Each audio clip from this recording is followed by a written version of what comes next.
what is a mirrorball? That's such a hard word. Just mirrorball. Mirror.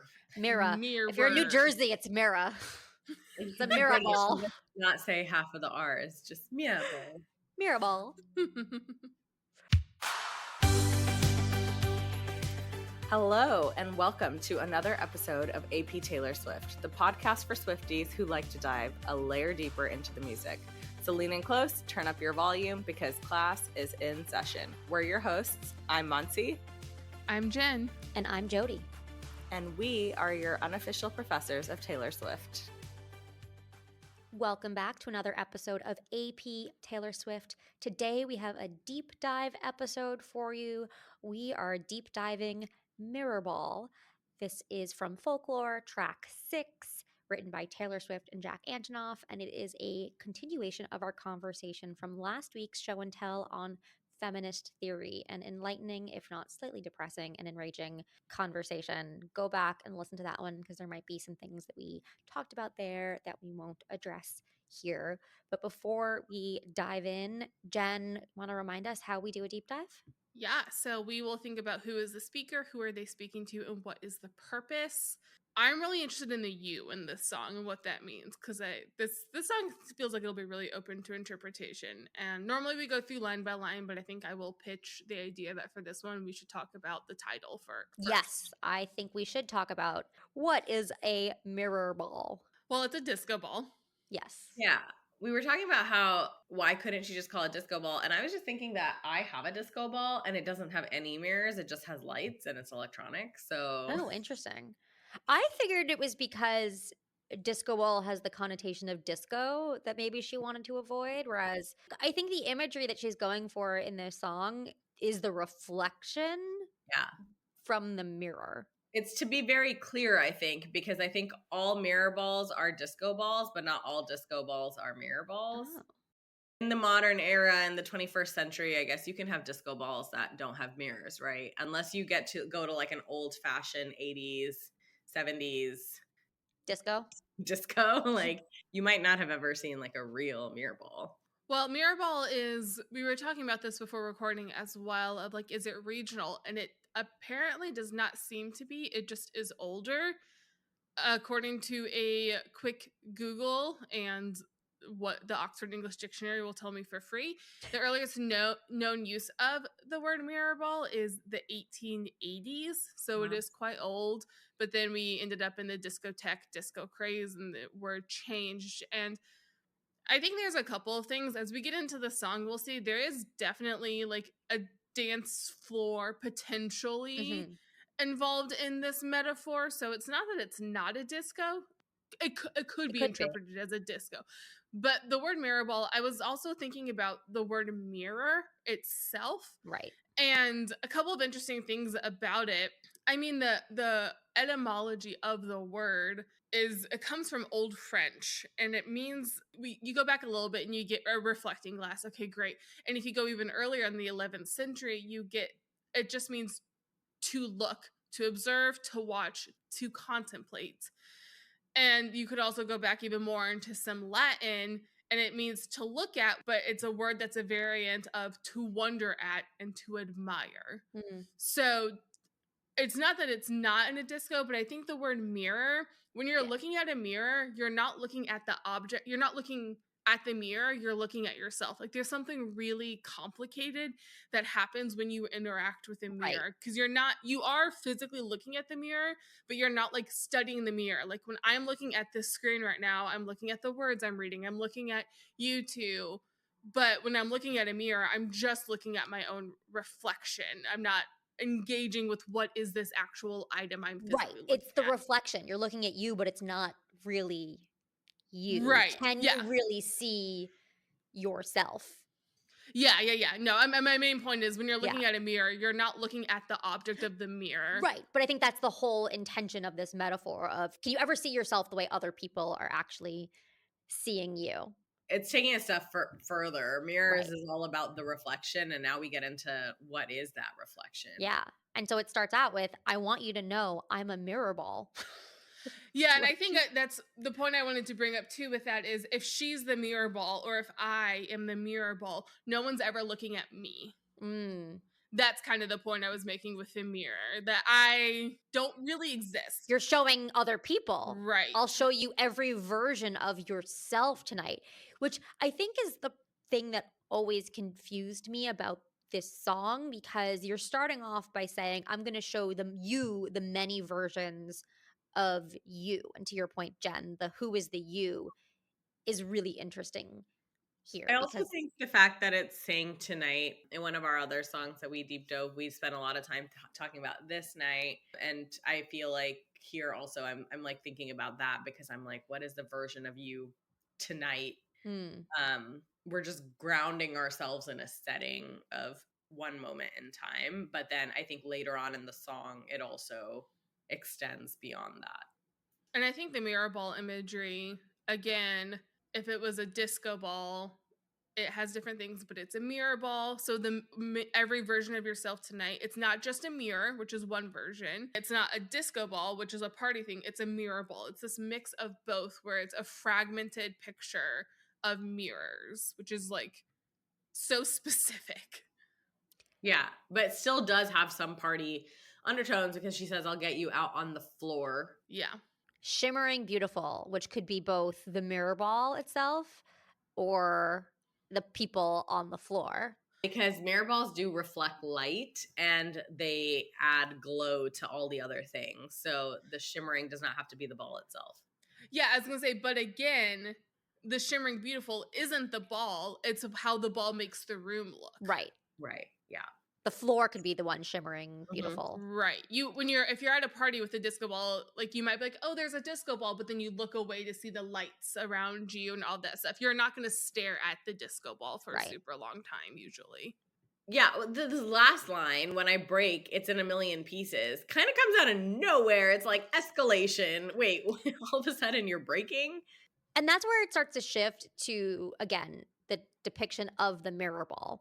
Hush, when no one is around, my dear, you'll find me, because I am the mirror ball, on my tallest tiptoes, spinning in my highest heels, love, shining just for you. So this is where I always got confusing, because the first verse talks about, I'll show you every version of yourself tonight, but now we're learning about the I and the speaker.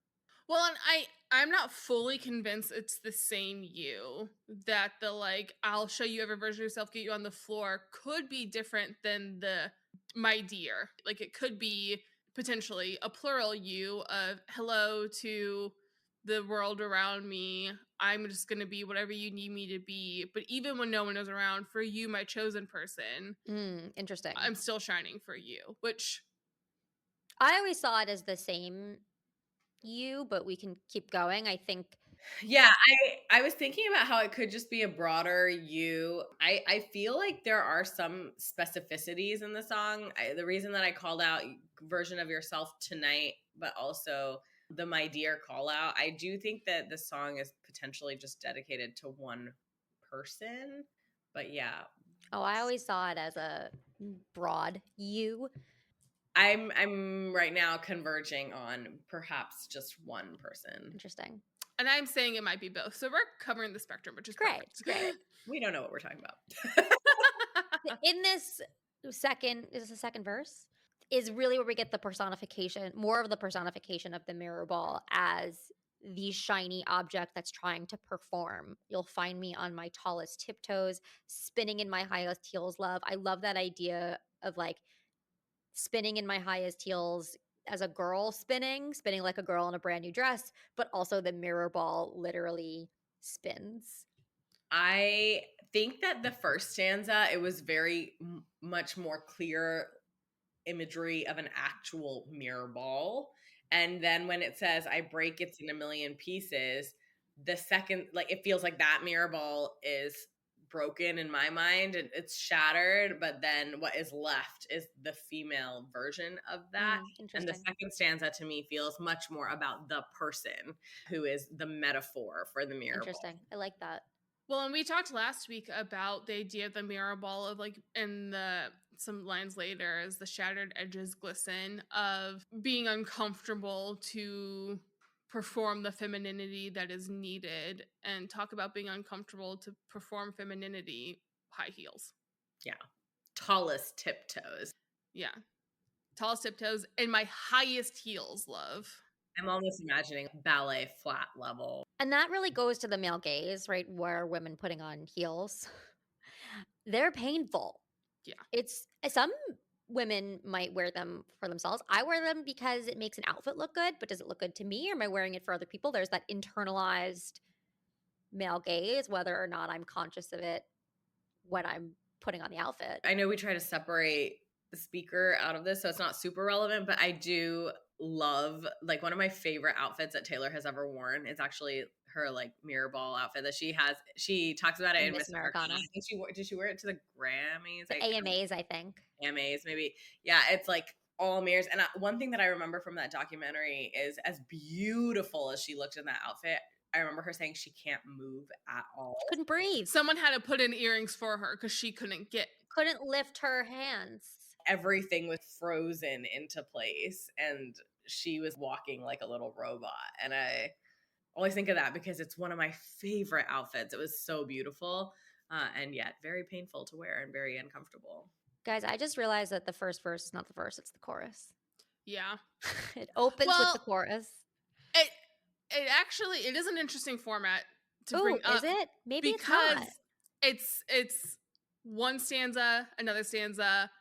It repeats. So really the first two stanzas repeat again, the same two stanzas, with things changing in the second half. And then we have the bridge and then it ends. Okay, so it doesn't... Maybe it's so interesting because I always assumed that the mirrorball part was the chorus because that's the title, but maybe that's not. I don't think it has a chorus. I think it's a very unique spinning.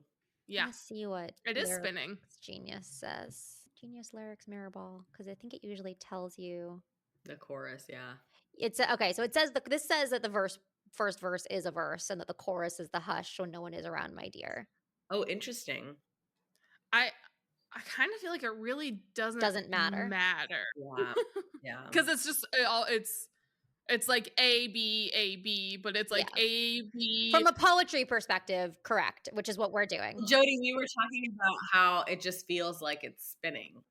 Oh, it does spin. Good job. Yeah, but it changes. So in the second verse, chord, whatever you want to call it, I want you to know I'm a mirror ball. I can change everything about me to fit in. So it literally changes.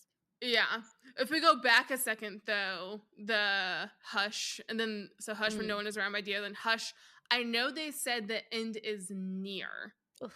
Yeah, what's up with that? So that flips. But it also reminds me of Nothing New when you're talking about, you have this idea of someone sparkling, shimmering, and then breaking and shining just for you. Nothing New is all about, you're no longer the ingenue. What's going to happen to me when I'm nothing new? So if the end is near, something is almost done. I'm done shining, almost done shimmering and shining. I also think about how when you spin a mirror ball, you're like, at some point it has to stop spinning. And you're like, when will it stop spinning? But it just keeps going and going and going and going. Like, these balls would just keep going on their own, seemingly, and feel like it never really has an end. I am also going to throw out some historical criticism here and point out that this was written during the pandemic. Yeah. So there also could be a little bit of nihilism of, like, the end might be near. Like, this was written at the time where no one really knew if live shows would ever happen again, right. If people would be able to, because I mean, a mirror ball is a performance, right? And it's a party. There were no parties. So, like, are we ever going to party again? Will people ever be able to perform again? Like, what is this going to mean? So that could be an interpretation too. I'm going to come back to that in the bridge because I think that's where we really get that. I think where that historical criticism really becomes apparent to me, and I think that whole, I know they say the end is near, really connects to the bridge. I also think if we're going with the theory that it's a singular you, not a plural you, and you're talking about a relationship or with one person, like, her light reflects on somebody, and they're saying that the end is near to me, then that takes on the meaning of a relationship, people speculating that it cannot possibly keep lasting, it might be ending, or it feels like it's ending, but here we continue just spinning and shining and But not reflecting. we continue. I continue. I'm still on my tallest tiptoes. Yes, I'm continuing to shine on you, even though they're saying the end is near. And then we go back to the verse, I want you to know I'm a mirror ball. I can change everything about me to fit in, which goes back a little bit to Monty, what you were saying, that like the first stanza is about the mirror ball itself, and the second stanza is more like the person that we're talking about, that we're comparing to the mirror ball, because the mirror ball itself doesn't change. It's the same static object. It's just reflecting different things throughout a room. Well, and then we get into, I don't know. I think this next part is an argument for our one singular person. You are not like the regulars, the masquerade revelers. Drunk as they watch my shattered edges glisten, which I've never thought about this until now. I've always thought about mirrorball as sort of this moment in time reflection. But if we think about it as chronological, or like time is moving, at the beginning, I break, it's a million pieces, and then I can change everything about me to fit in, and my shattered edges glisten. Could be at the beginning, the mirrorball breaks, and then the mirrorball puts herself back together. Like a Humpty Dumpty situation. To keep going. Mm-hmm. That's Which possible. that changes a lot for me to think about it, if it a linear kind of story. I never thought about it that way. I think when you just listen to this song, I always just got a general metaphor for a mirror ball, but now going into it, the metaphor is definitely there, but I think there are some distinctions between what is the ball, what is her, how does she evolve throughout this song, and who she is singing to specifically. I think there is something about reflecting that light on someone potentially specific. And when she changes to fit in for this person, what does that actually mean? And I agree. I do think like there's something here about everyone else and then the person that she is singling out. Even in the beginning when she says, I'll show you every version of yourself tonight, it does feel like clearly there are other masquerade revelers. There's lots of people, but she's not talking about them. She's talking about you. Yeah, and it's the section we just talked about. I want, like, is informing. I want you to know that I'm a mirror ball that can change to fit in. But you are not like the regulars, the masquerade revelers. They are drunk as they watch me glisten, but you're different than that. You're not doing that. And there is this informative moment of, hey, I need you to know, like, you know, maybe this is possibly going a throwback to like Dancing with Our Hands Tied, of like, I need you to know the reality of my situation. Well, it's interesting because of Jen, one thing that you focused on in the beginning is that nobody sees the mirror ball for the mirror ball. They only see the reflection. And here you have somebody, it almost feels like she's trying to convince this person that she is a mirror ball. He might actually, or she may actually be seeing her for herself. And she has to be like, no, I'm a mirror ball. And like this stanza here specifically feels a little bit of explaining, a little bit of convincing. She's like, I want you to know I'm a mirror ball. I will change. You're not like everyone else, but you need to know this about me. Well, it's so interesting hearing the interpretations, because I always saw this as, again, still the macro you. And I don't know if this was historical criticism or just Taylor Swift context, but like Folklore was her first folk indie album. It was a complete departure, a complete change from pop. And pop was a complete departure and a complete change from country music. So she is changing everything about herself to fit in. And who's actually still there through it all? Fans who aren't like regulars, or just like, you know, critics maybe. I'm going back to Mean, who would be drunk as they watch her shattered edges glisten and criticize whatever she's doing, her singing or her choices. I take that perspective. I don't think this means that this song is only relevant to Taylor Swift and her own situation. I think it can still be that macro idea of how, again, that we talked about last week in feminist theory, of having to adapt and change yourself to survive, to stay relevant, to appeal to others.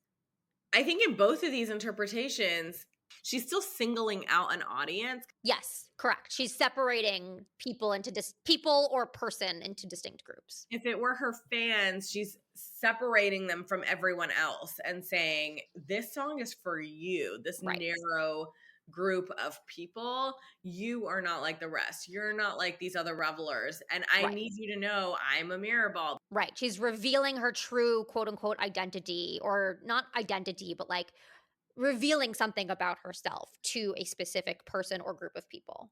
Her reality. Her reality, yes. The first half of the song feels like the revealing the reality. This last one to me feels a bit convincing of like, I want you to know I'm a mirrorball. So it almost feels like maybe whoever the audience is has somehow gotten through and sees her for who she is. And she's like, yeah, but I'm contorting myself. Like, even who you think I am, that's not who I really am.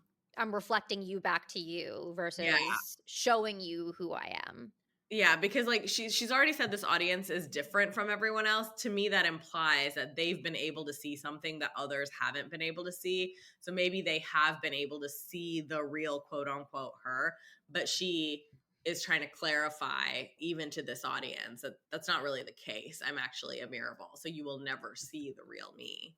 That reminds me a lot of the Reputation preamble that Jen, you've spoken about on previous episodes, where, you know, you show different versions of yourself to different people, to your partner, to your parents, to your coworkers, right? Who no one is seeing the same exact version of you. Everybody gets a different version of yourself. Yeah, and I think there's even within that and within the song potentially sort of a acknowledgement of the reality of that, of I can't change. Right. Not in a like, oh my gosh, I desperately want to change, but like I said, like this is the reality of I will always be doing this somewhat. And this song does have a sad undertone, and so I think there is some sadness to this of like I want to drop that public persona, I want to shed it, but it's so ingrained. Yeah. And I go back to last week and listen to the quote from Margaret Atwood about the male gaze. And I think that's part of it too. Of even when I'm alone, I'm still performing. Yeah. And I think that's some of the sadness here. This is a therapy song. It's like even for those of you who see me as something else, or even if you are special, I still can't change. I'm still a mirrorball. Right. And I changed my mind. I think we were wrong because this next part, the hush, is exactly the same. So I think it is the chorus because it doesn't change. It's the chorus. So we go back to the same thing again. The only thing that's different here is more in the music side. I think this is where it actually, like the instrumentals kind of drop out. So you go from this party atmosphere, you know, get you out on the floor, shimmering, beautiful. And the first chorus, she says hush, but no one's hushing. In this chorus, when you listen to the song, a lot of the instrumentals get either drop out entirely or get much quieter. And there is a hushed sense to the chorus. Why do we think she is saying hush? Is the you is one person or group of people? What's the purpose of the hush? I think it goes back to what Monsi's saying about like separating people and focusing on either this person or this group in front of you, that like this is something I need you to know. Not everybody. I don't need everybody to know. I want you to know. But I also think it's like a listen to me now. Listen to what I'm saying. It's like maybe there's dialogue. Maybe there's a lot of other people saying things, and she's like, no, listen to me. I know they said the end is near. When no one is around, you'll find me doing this. It almost feels like nobody is listening to the mirrorball. And the mirrorball is like, shh, listen. I got shit to say. Yeah, I as you say that, it almost makes me think of like after Trump won the election, Chris was devastated. And I was upset as well, but I finally was just like, yeah, this is my life. You know, like I've been angry for so long about so many like injustices and afraid for so long about things. And again, I'm a well-off white woman. My level of fear is still much less than, you know, women of color or women who don't have, you know, financial resources. And I am still scared most of the time. And it kind of feels like that, where it's like talking to someone or a group of people who's like, this isn't fair. You shouldn't have to be a mirrorball. And she's saying, hush. It is what it is. this is my life, this is my reality. Like, stop ranting, stop raving, stop trying to persuade me that it shouldn't be this way. It is this way.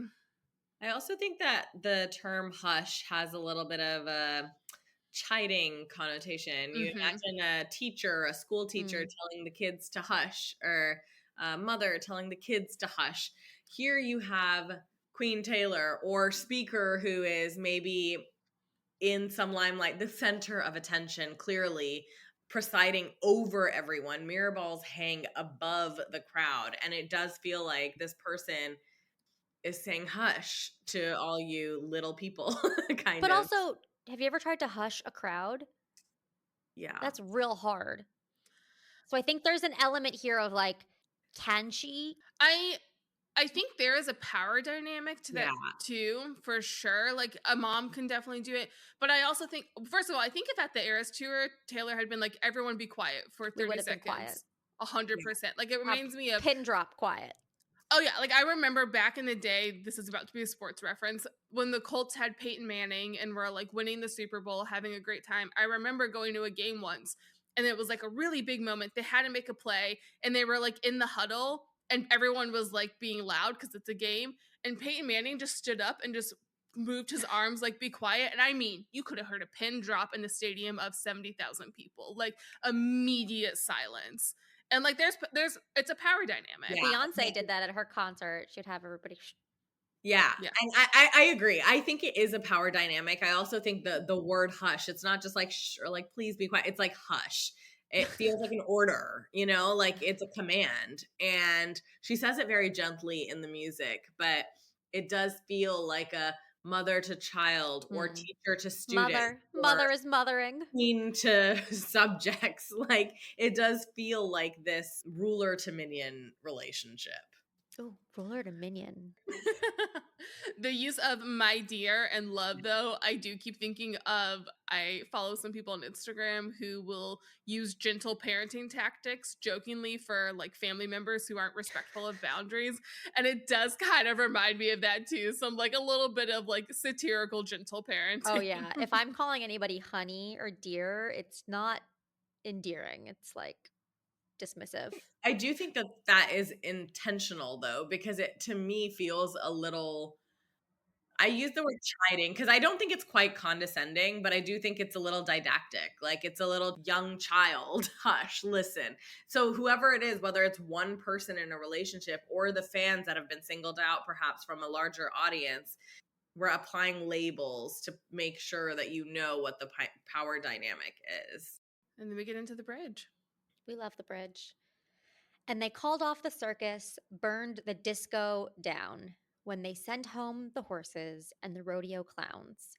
I'm still on that tightrope. I'm still trying everything to get you laughing at me. I'm still a believer, but I don't know why. I've never been a natural. All I do is try, try, try. I'm still on that trapeze. I'm still trying everything to keep you looking at me. There's a lot to unpack there. I remember when Say Don't Go came out and she has the line, I'm standing on the tightrope alone. I immediately thought of this song. That she uses this image of being on a tightrope, this really hard balancing act. And in Say Don't Go, she's begging someone to not leave. And she's feeling like she's alone on a tightrope. And I think some of that emotion, again, it's a vault track. So she wrote that before she wrote this song, but she's had that feeling for a long time. Yeah. Also, I was thinking, the thought that came to my head was, I Can Do It With a Broken Heart, which I know came out after, but again, she wears that circus coat in the performance of that song at the Eras Tour. And there's something about like hitting your marks and performing here. You still get that feeling. She's at the circus. She's a performer. Everyone's gone. She's still here. And she's still trying. I think that line, I'm still trying everything to keep you looking at me, even while teetering on something narrow, even when there's no one here to catch me, even when there's no one here, I just keep working at it and I keep trying. That to me speaks of a really depressing work ethic, but also it's a work song. Well, it is a work song.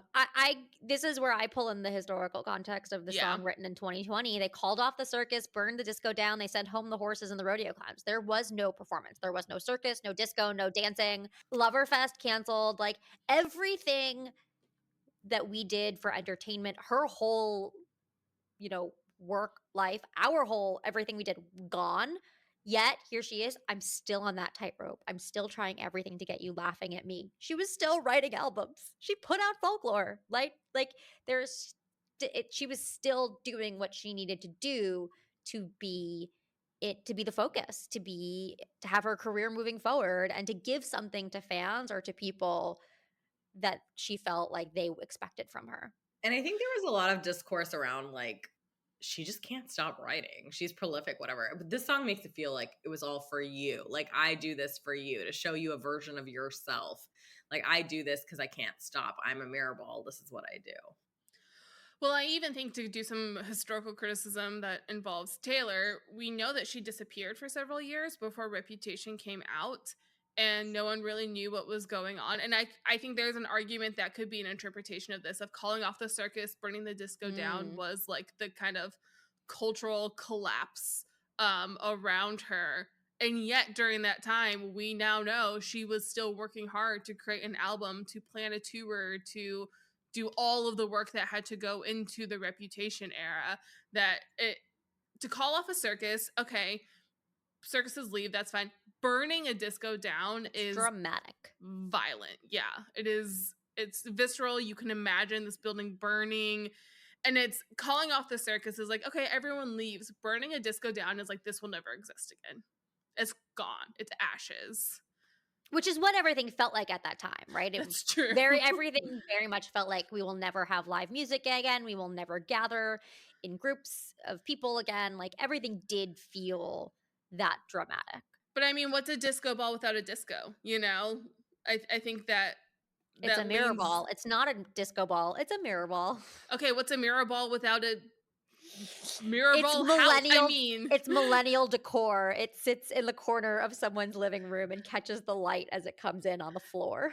Yeah, I mean, I think that burning the disco down in the middle of all this circus imagery, because then we go into horses and rodeo clowns, is so specific because like a mirror ball, a disco ball only works when it's rotating and there's light shining. You can put a mirror ball anywhere, but unless a light is shining on it and unless it's moving, it will not have the reflective effect of a mirror ball. It needs its environment to really exist. Otherwise, it's kind of trash. But also, if they burn the disco down, there's fire all around, in which case maybe there's a lot of light. It just means that like it cannot come back. It cannot exist in that entity again. Everyone else is sent home, so the circus could reconvene, which it does in Who's Afraid of Little Ol' Me, one could argue, but the disco's gone. And to keep you looking at me, I think one thing that's key there is like, if everything is gone, all I do is try.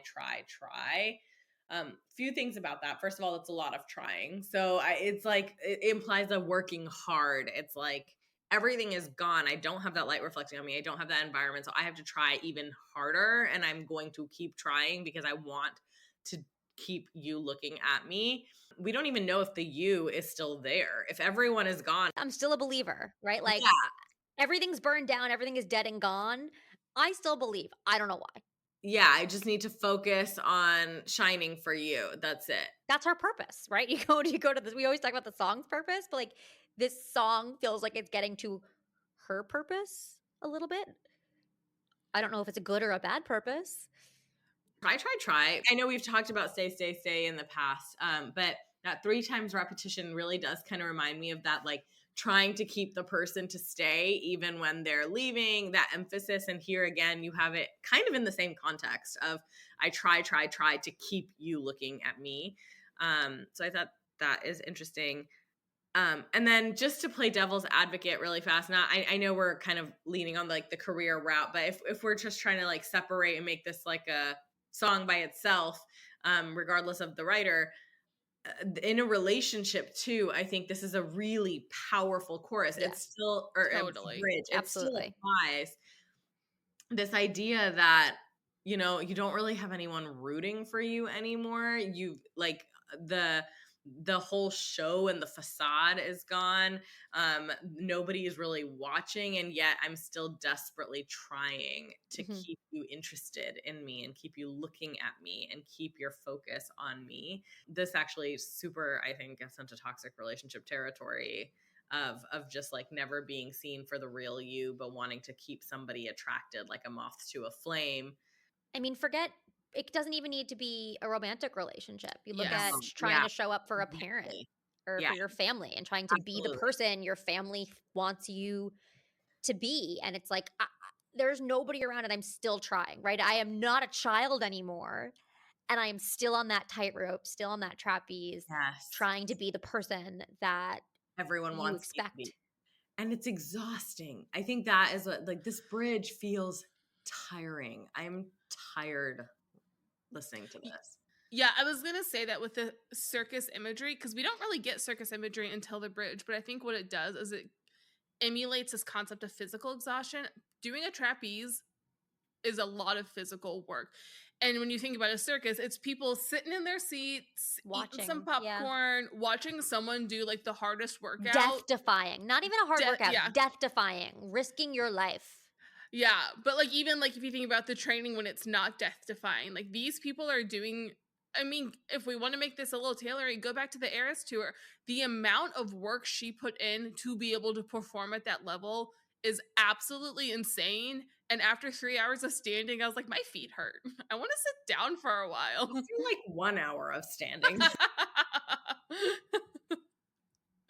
Fair. Just like trying to sit in the breaks between songs and like getting right back up again. But I'm like, this girl is still going in heels. And I was in sneakers. Yeah. I was in sneakers too.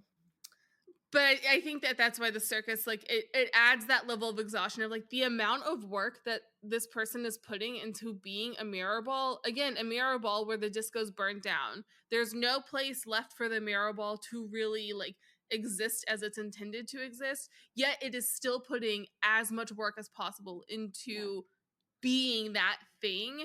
And I think the try to even go back to this, like, spinning thing, like, I almost imagine like a face on a disco ball, which is kind of a horrifying image. But as it's spinning, every time it's like, it goes around, it's like, is it working? Is it working?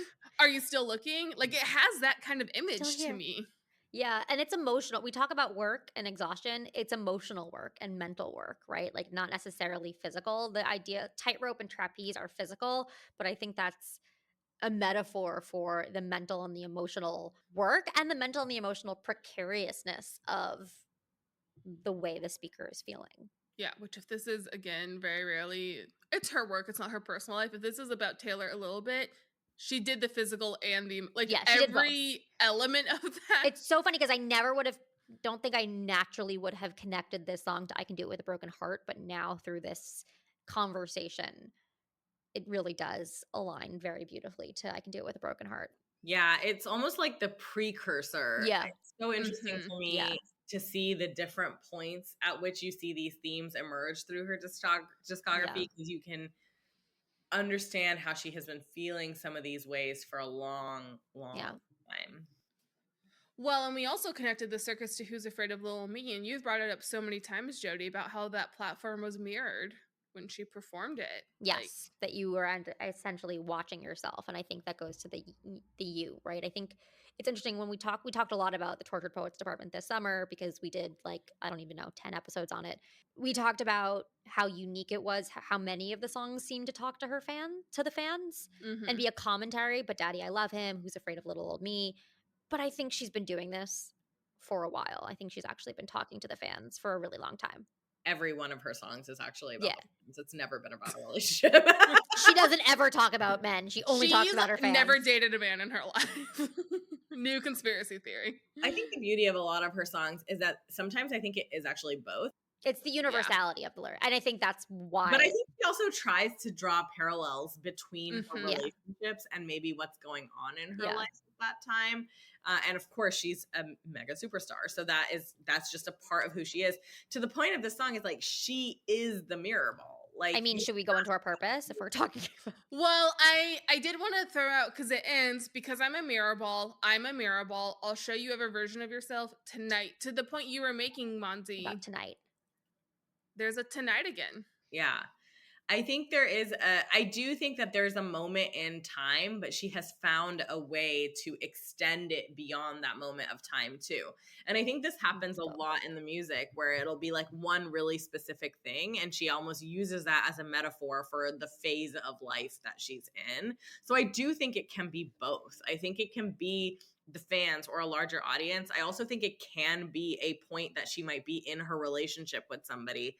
And I think because it is both of those things, it almost adds that layer of complexity to the music and lends itself to the universality. If it could be two things to her, it can be two things to other people, and it can be a lot of things to other people, right? I love the interpretation of the familial relationship. Like, we know that there was a period in her time when her mother was going through really poor health, and she was having to do a lot for the family and like pull back away from the show and do that. Like, we don't know the intimacies of any author or artist's private life, but people are complex and you can have these multiple things going on. And so I do think that this is a commentary on how one person feels strung up and feels like they must reflect on everyone all the time because that's just who they are. They can't change themselves. And nobody will ever see the real them, and they know that, and that's okay because that's just who they are. And even when people come close or think they're special or think they're different, I think the speaker is saying, you're not different. Mm-hmm. No matter how well you think you know me, you don't. I'm a mirrorball. I will be whatever you want me to be. Was that your purpose? That is my purpose. I just decided. I do agree. I do think the "you are not like the regulars, the masquerade revelers" does imply that the "you" is a little different, but I think it's different. So this song, to me, I really think is about, I think that the fact that we brought this up in feminist theory, Jody, was so smart, because men definitely will also change where they are, but this idea of this constant state of being on and reflection and what am I supposed to be in this moment, I think the heightened awareness of that is a very feminine thing. Is that true in every country and every culture? I don't know. I don't live in every country and every culture, but in this country and in this culture, I do think that that is true. And I think that there is, whoever the "you" is like, you are not drunk as you're watching my shattered edges glisten. So you're not reveling in my brokenness, but you can't, it's almost a like, I can fix him. No, really, I can. Is like someone said that to her, like, I can fix you. And she's like, oh, my dear, no, really, you can't. Hush, hush, you cannot. This is who I am. And there's like this sadness and this resigned reality to it. And I really like that there could be multiple audiences.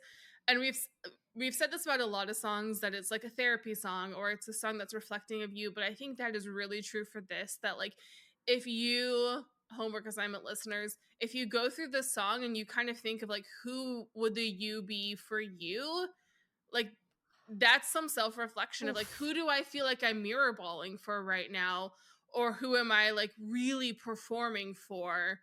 And what does that mean? And like, it's such a complex song because it does both of, hey, the reality is, as I'm a mirrorball, I acknowledge that I'm kind of trying to be a better version of the mirrorball for you, but I'm still a mirrorball for you. So like, is there a hope? Is there a way out of mirrorball life? I don't know. The song doesn't seem to think that there is, but this is one song. It doesn't mean that it is the truth of reality, but I think in this song you feel like there is no escape from this lifestyle, and it's just different variations of mirrorballing.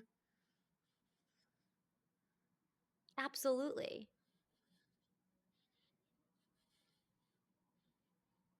Well, if the "we" being women, yes. And I think, Jen, that was like a very astute homework assignment and question, because now I'm like, forgot what And my horrifying. Yeah, now I forgot what my purpose is. I'm just sitting here going, oh my God, I am a mirror ball for the people who know me and love me most. And isn't that interesting that it's like the people I'm trying to impress and be on my tallest tiptoes for are the people who know me the deepest and the most and the best, that I shouldn't have to be on my highest heels and tallest tiptoes for. But that's how you know I'm the oldest girl. Eldest daughter syndrome. Yeah. When I first picked this song for Feminist Theory, it was one of those songs that I didn't consciously understand, but I emotionally understood. And so I picked it and then started going through the lyrics and I was like, is this feminist? And yes, it is feminist theory. But again, going through this deep dive and through the show and tell as well is where I really got to understand why the song spoke to me. And it is because of everything that you both said, the trying to be someone for other people, and whether it is a universal macro group of people in society or whether it is a specific person and a more narrow you, it's the same feeling, it's the same emotions, it has the same resonance. And I think it's a very sad and deeply emotional song that doesn't necessarily come across that way when you listen to it. It is slightly melancholy, but it's not this is me trying. It's not tolerate it, right? It's not it's not an outwardly, overtly depressing song because it's about something shiny and glittery. And that's the dynamic of this whole song and what it's trying to represent, that it is this beautiful shiny thing, a mirror ball that's supposed to bring people together and get you out on the floor and dancing and having a great time. But let's actually think about what's going on here, and who are you that is showing up here, and what is all the work that goes into putting on this great time and this great party. And so I think I definitely love this song more now that we've gone through it than I did before, mostly because I now truly understand it. And I'm now patting myself on the back for picking this for Feminist Theory because oh, this is the female experience, this whole song. Well done. Yeah. I think the point I really was focused on at the beginning, I still think is like incredibly important. Why the metaphor of a mirror ball? We've asked this question so many times. And I think we solved it of like, you don't ever actually see a mirror. You see the reflection that is in the mirror. You're never really like looking at and admiring the mirror itself. Right. And I think even too, the fact that there's some narrative of like, she broke into a million pieces and built herself into a mirror ball again of like, maybe there's some self-fear of seeing what's under the mirror ball because it keeps... a mirror ball is invisible in a way. You're never really looking that closely. Like if you're not really getting close enough to see the shattered edges because you're just seeing the beauty of what it's reflecting. And it could break and you could put it back together and it's still going to reflect beautifully, although it's going to be very different and you might not notice. Yeah. The invisibility and the reflection of a mirror was an incredible metaphor to choose for this song. Yeah. Yeah.